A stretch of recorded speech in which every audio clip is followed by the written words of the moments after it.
రోజు fire camp అయిన తర్వాత మా హస్బెండ్ ఏమన్నారంటే మార్నింగ్ 4 or 5కి ఫాగ్ ఎక్కువ వస్తుంది, నువ్వు డోర్ విండో ఓపెన్ చేసుకుంటే ఫుల్ ఫాగ్తో ఉంటుంది అని చెప్పి అన్నారు. అలా అన్నారని చెప్పేసి నేనైతే మార్నింగ్ 4కి అలారం పెట్టుకొని లెగిసాను.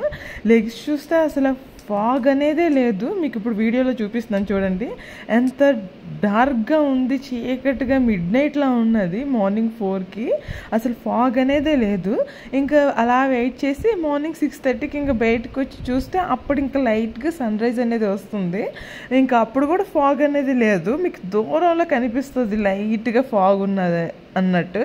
కానీ చలి అయితే మాత్రం చాలా, అసలు నైట్ టైం అసలు ఫ్యాన్ గట్ట ఏమి లేదు కదా, అంత చలి ఉంటుందా అనుకున్నాం. కానీ చాలా చలి అయితే మాత్రం చాలా ఎక్కువ ఉంది.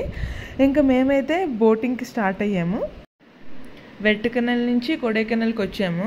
ఇక్కడేమో మనం టికెట్ తీసుకొని లాన్కి రావాలి. అది కాక ఇక్కడ బోటింగ్కి ఏమో మళ్ళీ సపరేట్గా ప్రైస్ అనేది మనం కట్టాలి. ఇక్కడ 700 అనమాట. 1 hour ఇస్తాడు మనకి టైము.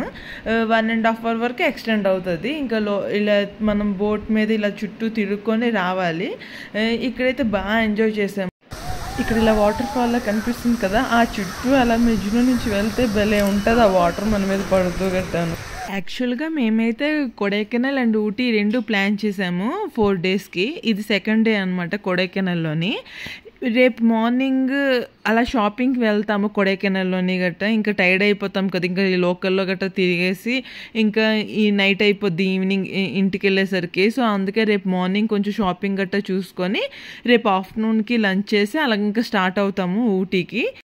యాక్చువల్గా డిస్టెన్స్ కొడైకెనాల్ నుంచి ఊటీకి 250 kilometers అంట. 7 hours అలా చూపిస్తుంది. సో ఆఫ్టర్నూన్ కానీ మార్నింగ్ కానీ రేపు షాపింగ్ ఎంత బేగా అయిపోతే అప్పుడు స్టార్ట్ అయిపోతాం ఇంకా ఊటీకి.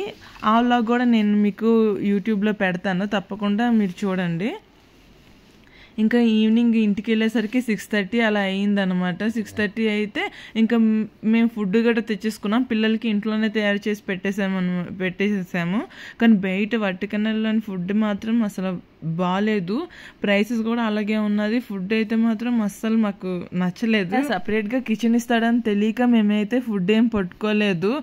మీరు మాత్రం తప్పు చేయకండి. ఈసారి కొడైకెనాల్ ట్రిప్ వెళ్తే మాత్రం ఫుడ్ మాత్రం మీరు క్యారీ చేయండి. ఎందుకంటే సపరేట్గా కిచెన్ ఇస్తారు కాబట్టి ఏదో ఒకటి మనం బయట ఫుడ్ కన్నా ఇంట్లో చేసుకున్న ఫుడ్ అనేది బెస్ట్ కదా.